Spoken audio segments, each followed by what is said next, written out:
इस वीडियो में हम पढ़ने वाले हैं क्लास 9th के ज्योग्राफी के चैप्टर नंबर 5 को, जिसका नाम है natural vegetation and wild life. और यह है वीडियो नंबर 3 इस चैप्टर का। इसके पहले 2 वीडियोस किए हैं मैंने इस चैप्टर के ऊपर। तो अगर आपने उन वीडियोस को नहीं देखा तो नीचे डिस्क्रिप्शन में जाएं, जहां पर आप सारे वीडियोस इस चैप्टर के देख सकते हैं। वहां पर प्लेलिस्ट का लिंक है और इसके साथ ही वहां पर पिछले वीडियो का भी लिंक है, जिससे आप पिछला वीडियो देख सकते हैं। तो देखिए, अगर आपने पिछला वीडियो पढ़ा है तो आपको पता होगा कि पिछले वीडियो में हमने एक तरीके से फ्लोरा की बात की थी और डिफरेंट तरह के जो वेजिटेशन थे उसके बारे में हमने पढ़ा था। और इस वीडियो में हम पढ़ने वाले हैं अब वाइल्ड लाइफ के बारे में, यानी कि अब हम फौना के बारे में पढ़ेंगे। पिछले वीडियो में तो हमने फ्लोरा को डिस्कस कर लिया, अब हम फौना के बारे में पढ़ेंगे। तो देखिए, वाइल्ड लाइफ की अगर हम बात करें तो जैसा कि हमने फ्लोरा को देखा कि वहां पर बहुत सारे स्पीसीज इंडिया में मौजूद हैं, बहुत तरह के प्लांट्स मौजूद हैं, बहुत तरह के आपको ग्रासेस मौजूद हैं और भी चीज़ें मौजूद हैं आपके फ्लोरा में। उसी तरीके से अगर इंडिया के फौना की बात करें तो ये भी काफ़ी रिच है और यहाँ पर बहुत तरह के आपको स्पीसीज देखने को मिल जाएंगे। और इंडिया में अगर हम बात करें तो करीब 90,000 एनिमल स्पीसीज हैं, करीब 2,000 बर्ड स्पीसीज हैं और ये जो पॉपुलेशन है ये पूरे वर्ल्ड के स्पीसीज का 13% है। तो यहाँ पर 13% को मैं थोड़ा सा क्लियर कर दूं कि देखिए, यहाँ पर 13% पॉपुलेशन की नहीं बात की जा रही है, यहाँ पर बात की जा रही है स्पीसीज की संख्या की, यानी प्रजातियों की संख्या की। पूरी दुनिया में अगर 100 प्रजातियां हैं तो उसमें से 13 प्रजाति सिर्फ इंडिया में पाए जाते हैं। तो ये चीज यहाँ पर कहा जा रहा है कि टोटल प्रजातियों में से 13% प्रजाति इंडिया में है, ये चीज यहाँ पर कहा जा रहा है। और अगर हम फिशेस की बात करें तो करीब 22,546 स्पीसीज जो है फिशेस के वो इंडिया में पाए जाते हैं और ये पूरे वर्ल्ड के स्पीसीज में से 12% स्टॉक यहाँ पर है इंडिया में। और जो आपके एम्फीबियंस हैं, रेप्टाइल्स हैं और मैमल्स हैं, इनका जो शेयर है पूरे वर्ल्ड के जो प्रजातियों की संख्या में से वो है 5 से 8% के बीच में। तो देखिए, आइए हम कुछ एग्जांपल्स देख लेते हैं कुछ मैमल्स के बारे में, कुछ एनिमल्स के बारे में। तो देखिए, यहाँ पर सबसे पहले एलिफेंट की बात की गई है। तो देखिए, एलिफेंट जो है वो सबसे इंपॉर्टेंट या फिर बहुत ही मेजेस्टिक एनिमल है मैमल्स के बीच में। और एनिमल्स पाए जाते हैं आपके आसाम में, कर्नाटक में या फिर केरल में। और इसके अलावा जो वन हॉर्न राइनोसोरस है वो आपको पाया जाता है असम में और वेस्ट बंगाल में, जहां पर आपको स्वैम्पी और मार्शी लैंड आपको देखने को मिल जाते हैं। इसके बाद अगर हम बात करें दूसरे इलाकों की, जैसे कि जो आपका एरिड एरियाज है रन ऑफ कच्छ के या फिर थार डेजर्ट के, वहां पर आपको वाइल्ड एस देखने को मिलता है, कैमल देखने को मिलता है। और इसके अलावा आपके जो इंडियन बाइसन है, नील गाय है या फिर चौसिंघा है, गेजल है और भी दूसरी जो आपकी प्रजातियां हैं डियर्स की, जैसे कि यहाँ पर लिखा गया है, वो भी आपको देखने को मिल जाती है। और यहाँ पर आपको दूसरे जो मंकीज के प्रजाति भी है, यानी बंदरों की प्रजाति, वो भी आपको देखने को मिलती है। तो देखिए, यहाँ पर एक चीज़ इंपॉर्टेंट पॉइंट यहाँ पर बताया है कि देखिए, इंडिया जो है वो दुनिया का एकमात्र देश है जहाँ पर आपको टाइगर्स भी देखने को मिलते हैं और इसके साथ यहाँ पर आपको लायंस भी देखने को मिलते हैं। तो देखिए, इंडियन लायन की अगर हम बात करें तो उसका जो नेचुरल हैबिटेट है वो है गिर फॉरेस्ट गुजरात में। वहीं आपको जो टाइगर्स हैं वो आपको देखने को मिलते हैं मध्य प्रदेश के जंगलों में या फिर वेस्ट बंगाल के सुंदरबन के जंगलों में या फिर हिमालयन रीजन में। और देखिए, एक और एनिमल है जो कि है लियोपार्ड, जो कि कैट फैमिली से ही बिलोंग करता है और ये भी काफ़ी इंपॉर्टेंट है, ये भी इंडिया में पाया जाता है। इसके बाद अगर हम बात करें तो देखिए, जो हिमालयन रीजन है या फिर जो हिमालयाज में जो एनिमल पाए जाते हैं, वहाँ पर जो एनिमल्स मौजूद हैं या फिर जो प्रजातियाँ मौजूद हैं वो एक्सट्रीम वेदर कंडीशन को भी सहने की शक्ति रखते हैं, एक्सट्रीम वेदर कंडीशन में भी सर्वाइव कर सकते हैं। जैसे कि एग्जाम्पल में कहा गया कि जो लद्दाख का जो फ्रीजिंग हाई एल्टीट्यूड है, यहाँ पर बहुत ही ठंड होती है, वहाँ पर आपको याक देखने को मिल जाता है। इसके अलावा अगर हम बात करें तो टिबेटियन एंटीलोप भी देखने को मिल जाता है, ब्लू शिप आपको देखने को मिल जाता है, वाइल्ड शिप या फिर कियांग, जिसे कि तिबेटियन वाइल्ड एस भी हम कह सकते हैं, ये भी आपको देखने को मिल जाते हैं। तो ये जो एनिमल्स हैं ये एक्सट्रीम वेदर कंडीशन को भी सह सकते हैं। इसके अलावा यहाँ पर आइबेक्स, बियर, स्नो लियोपार्ड और रेड पांडा की प्रजातियां भी कुछ छोटे छोटे इलाकों में हमें देखने को मिल जाती हैं। तो देखिए, यहाँ पर सिंपली हम समझ सकते हैं कि जो इंडिया है वो काफ़ी एक तरीके से वेरिड कंट्री है।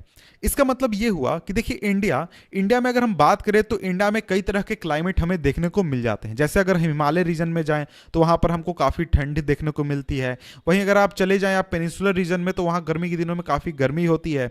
वहीं अगर चले जाते हैं असम रीजन्स में तो वहाँ का जो क्लाइमेट है वो काफ़ी अलग है। तो इस तरीके से काफ़ी अलग काफ़ी वाइड रेंज क्लाइमेट होने की वजह से जो आपके प्रजातियां हैं उनका भी रेंज जो है वो काफ़ी वाइड है, और इसीलिए हमें बहुत बड़ी संख्या में यहाँ पर एनिमल्स की या फिर जो प्लांट्स हैं उनकी प्रजाति देखने को मिलती है।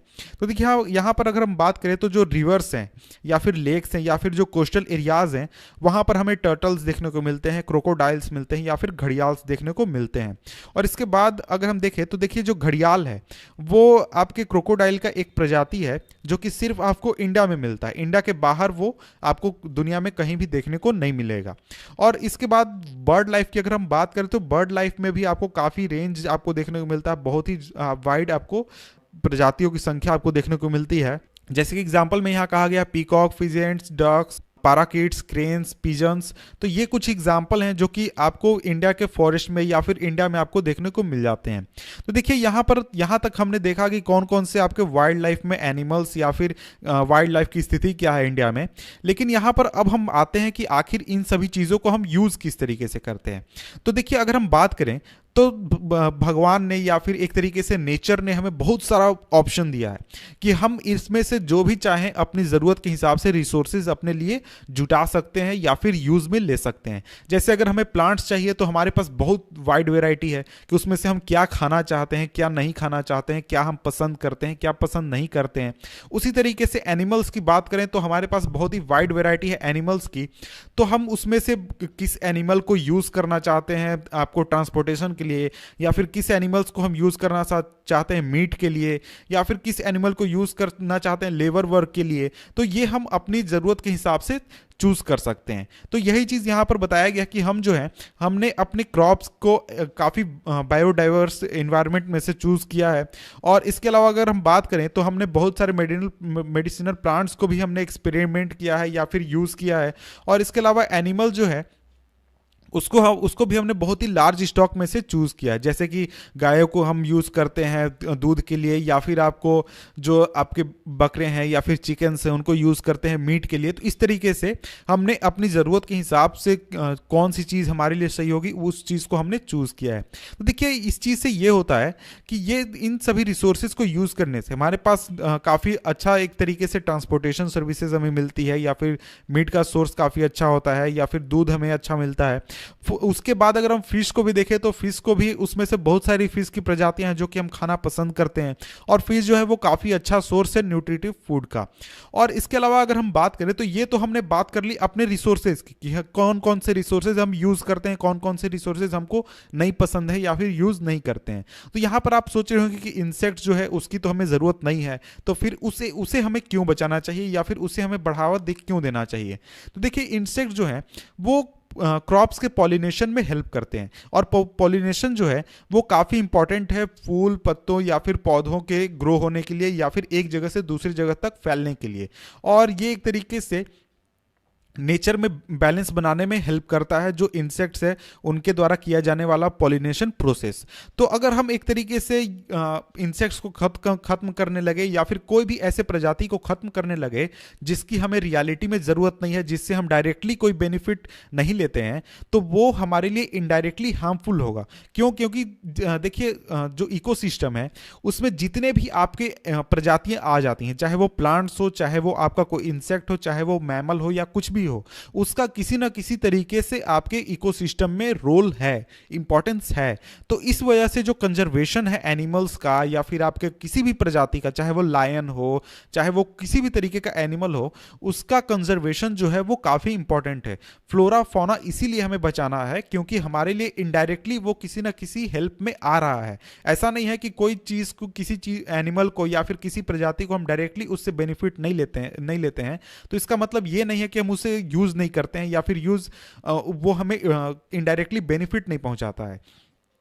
तो देखिए यहाँ पर सिंपली यही कहा गया कि जैसा कि ऊपर मेंशन किया गया है कि एक्सेसिव एक्सप्लॉयटेशन की वजह से जो प्लांट्स या फिर एनिमल रिसोर्सेज हैं उसको एक तरीके से खतरा हो चुका है ह्यूमन बीइंग द्वारा, और इसके साथ ही जो इकोसिस्टम है उसको डिस्टर्ब एक तरीके से किया गया है एक्सेसिव यूज़ की वजह से।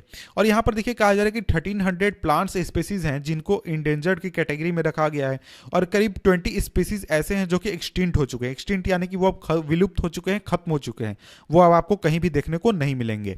और इंडेंजर्ड का मतलब हुआ कि वो आपको एक तरीके से खतरे की स्थिति में है कि अगर उन पर ध्यान नहीं दिया गया या फिर उनका देखभाल नहीं किया गया तो वो जल्दी ही खत्म होने वाले हैं।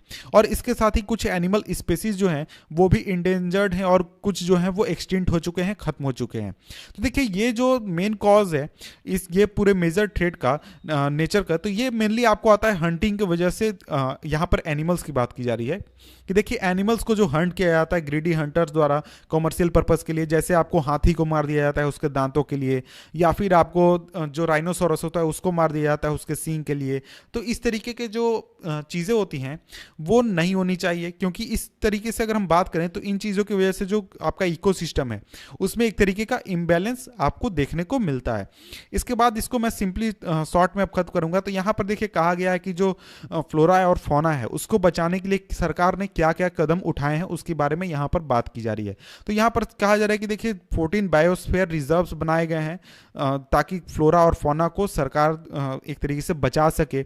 और इनमें से 4 जो कि आपका है सुंदरवन वेस्ट बंगाल में, नंदा देवी उत्तराखंड में, तमिलनाडु में गल्फ ऑफ मन्नार, और इसके साथ ही जो नीलगिरी जो आपके केरल, कर्नाटक और तमिलनाडु में फैला हुआ है, इनको world network of biosphere reserve में इंक्लूड किया गया है। इसके आगे अगर हम बढ़ें तो इसी के आगे 3 पॉइंट्स और बताए गए हैं इसी का। तो यहाँ पर कहा गया है कि जो सरकार है वो फाइनेंशियल और टेक्निकल असिस्टेंट प्रोवाइड करती है बहुत सारे बोटेनिकल गार्डन्स को, ताकि एक तरीके से हेल्प कर सके जो आपके प्लांट्स हैं या फिर जो प्रजाति हैं उनको बचाने में। इसके अलावा project tiger, project rhino, project great Indian bustard और इसके अलावा बहुत सारे इको डेवलपमेंट प्रोजेक्ट्स जो हैं उनको इंट्रोड्यूस किया गया है। और इसके साथ ही 89 national parks, 490 wild life sanctuaries और जियोलॉजिकल गार्डन्स को भी सेटअप किया गया है ताकि नेचुरल हेरिटेज को बचाया जा सके। तो यहाँ पर सिंपली अंत में लिखा गया है सिंपल कि देखिए हम सभी को ये चीज़ रियलाइज़ करना होगा कि जो नेचुरल इकोसिस्टम है उसको बचाना कितना इंपॉर्टेंट है हमारे अपने सर्वाइवल के लिए। तो हम अगर उन सभी चीज़ों की बात छोड़ दें कि जो इकोसिस्टम है उसको बचाना बहुत ज़रूरी है, ये हमारी जिम्मेदारी है, इस तरीके की बात छोड़ दें, अगर हम अपने लाभ की केवल बात करें कि हमें क्या चाहिए क्या नहीं चाहिए, हमारे लिए क्या इंपॉर्टेंट है, तो उस लिए भी ये चीज़ें बहुत ही ज़रूरी है। क्योंकि ये जो पूरा प्रोसेस होगा यानी कि कोई प्रजातियाँ विलुप्त होंगी, या फिर आपको इंडेंजर्ड की कैटेगरी में जाएंगी, तो ये एक तरीके से इनडायरेक्टली हमारे सर्वाइवल को भी खतरा पहुँचाता है, हमारे सर्वाइवल के लिए भी सही नहीं है। तो इस वजह से हमें स्पेसीज को, चाहे वो प्लांट हो, एनिमल्स हो, सभी को बचाना बहुत ही ज़रूरी है। तो देखिए यहाँ पर ये जो चैप्टर है हमारा खत्म होता है। तो मिलते हैं आपसे हम नेक्स्ट वीडियो में नेक्स्ट चैप्टर के साथ। तब तक के लिए गुड बाय।